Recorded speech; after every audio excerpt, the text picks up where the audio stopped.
Bonjour tout le monde, bonjour les amis.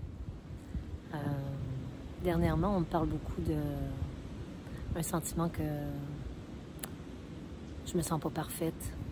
Il faudrait peut-être que j'accepte mon imperfection, que j'accueille, que je suis perfectible. Et wow, c'est difficile. Je sens que j'étais pas parfaite dans mon atelier. Et puis donc c'est ça, il y a Nathalie qui est prise avec ça, tu vois. Et j'aimerais ça, je pense que Nathalie, elle n'est pas la seule. Et ça m'a amené une réflexion sur mais qu'est-ce qui fait qu'on se demande ça? Qu'est-ce qui fait qu'un jour on se dit bon, c'est correct, il faudrait que j'accepte de ne pas être parfaite? Ça veut dire que quand même, il y a une partie de nous qui croit encore que moi, un jour, moi, va être parfaite. Je ne le suis pas maintenant, il faut que j'accepte que là, je ne suis pas parfaite. Mais ça veut dire que je ne remets pas en question même cette idée-là. Et souvent, cette idée-là, si on la regarde clairement, c'est qu'elle est associée au fait que, tu vois, je fais un atelier, je fais mon coaching et il y a une personne qui me contente. Et tout d'un coup, je remets tout en question mes capacités. J'amène un gâteau, tout le monde l'aime, et un jour, les gens ne le mangent pas, ou ils ne l'aiment pas, ou le gâteau est raté, et tout d'un coup, c'est toute mon identité qui est remise en question. C'est intéressant, non? C'est quand même drôle que je définisse la perfection par rapport à dans ce que je fais. Alors, moi, ça m'a amené une réflexion que je pense que ça vaut la joie qu'on prenne le temps de regarder ça ensemble, de vraiment voir est-ce que je veux continuer à nourrir ce pattern de Madame Parfaite, de croire qu'un jour, si je m'y prends bien, je vais vraiment, en fin de compte, qu'est-ce qui se cache derrière ça? C'est d'être aimé. Si on aime mon gâteau, si on aime mon produit, si on aime mon service, ça veut dire que j'ai ma place, ça veut dire que je suis bien. Si on ne l'aime pas, ça veut dire que moi, je suis nulle. Donc là, il y a une grande confusion entre qu'on fait. Hein? Intellectuellement, on l'a fait de dire, ben non, ça c'est mon métier, ou c'est un objet. Donc, l'objet, il est toujours perfectible. C'est sûr qu'après 30 ans, d'exercer un même geste, une même technique, probablement que vous allez devenir plus expert, vous allez développer une expertise, quelque chose qui va être plus fluide. Mais malgré ça, moi, je peux vous garantir qu'il y aura toujours quelqu'un qui n'aimera pas votre service. Alors vous, qu'est-ce qui se passe à ce moment-là?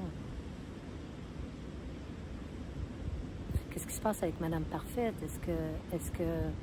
Parce que là, on voit que c'est cette Madame Parfaite-là qui se cache derrière toute notre victimisation. Que j'y arriverai pas, que je suis pas capable, que je suis pas à la hauteur, que j'ai pas les outils pour. Oh, je le ferai plus tard. Oh, je suis pas prête. Et tout ce genre de petites... mais j'ai pas assez d'estime de moi. Ça, c'en est un autre bon qui cache Madame Parfaite.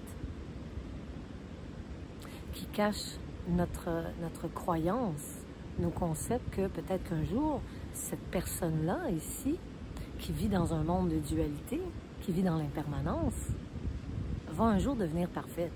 C'est comme si on se demandait de garder notre inspire et qu'un jour, je vais être tellement dans l'inspiration jusqu'au bout que là, ça va figer là et que là, je vais avoir atteint un seuil ou un état de béatitude, mais sans jamais penser qu'il va y avoir un expire à un moment donné. On ne peut pas, dans ce monde-là, de dualité, c'est l'impermanence. La nature nous le montre tout le temps. Voyez-vous? Ça change tout le temps.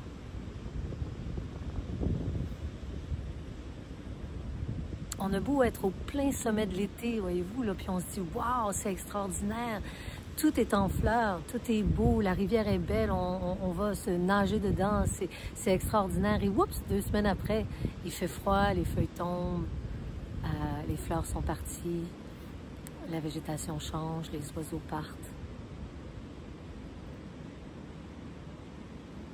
Voyez-vous?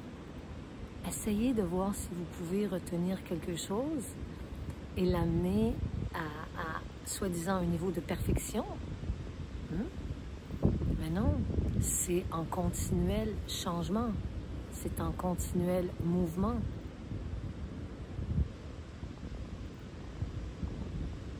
Alors, c'est quoi? C'est quoi l'invitation?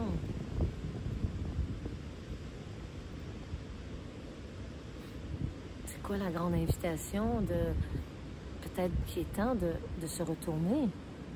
De se retourner pour voir qui je suis vraiment d'abord.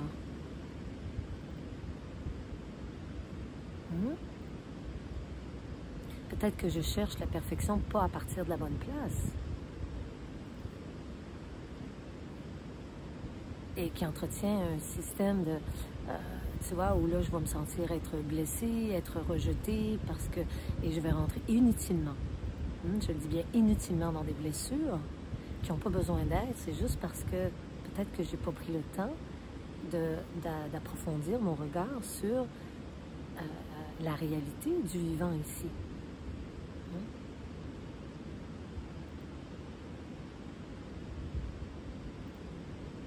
Et que quand on commence à voir qu'est-ce qu'il y a derrière, ce grand amour qui est là et qui est en train de venir s'expérimenter à travers mes séances de coaching, à travers tenir un restaurant, à travers tel ou tel métier quelconque, à travers telle activité, à travers telle relation, à travers tel rôle, à travers telle fonction.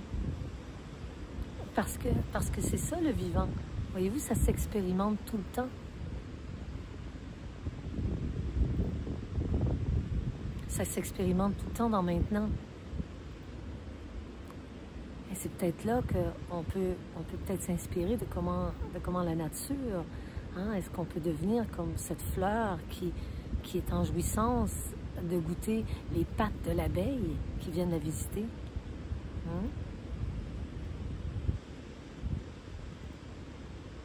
Ou de ces fleurs-là qui s'ouvrent au soleil levant et qui vont faner dans l'après-midi. Est-ce qu'on se laisse goûter, être avec vraiment ce moment-là de rencontre qui se fait avec une personne ou avec un élément ou avec juste le vivant, comment il me traverse maintenant? Est-ce que je me laisse vraiment goûter dans la perfection de ça? Et peut-être que là, on va avoir besoin de remettre nos pendules à l'heure, c'est-à-dire que enlever nos concepts et de voir comment ces concepts, ces croyances, ces idées qu'on a sur c'est quoi la perfection, tant au niveau matériel, tant au niveau émotionnel, tant au niveau mental, tant au niveau énergétique, et aussi à un moment donné, parce qu'il y a des gens ici qui ont fait beaucoup de ménage, qui ont fait beaucoup un chemin de développement personnel, mais on applique la même chose dans la dimension spirituelle. On croit encore que quand on va être libre et quand ça va vraiment s'éveiller, ici, quand ça va sortir du rêve, justement, on va devenir parfaite. La vie va couler, ça va être fluide, il n'y aura plus de tempête, la synchronicité va être à son max à tous les jours, ou bon, qu'est-ce que j'entends? Je vais être dans l'amour 24 sur 24, au niveau de la relation. Ben non, non, la vie continue dans sa dualité. Il y a encore des nuits, il y a encore des jours, il y a encore des larmes qui coulent du ciel. Et il y a encore des larmes qui coulent sur les joues. Il y a encore des expériences qui nous amènent dans une grande ouverture, dans une grande découverte. Puis des expériences qui vont nous amener à aller se blottir dans le fond de notre couette. Ça. Tout est bienvenu. Tout est bienvenu. Le voyez-vous comment que c'est à partir de ce regard-là que ça commence à être parfait, si on veut parler de parfait.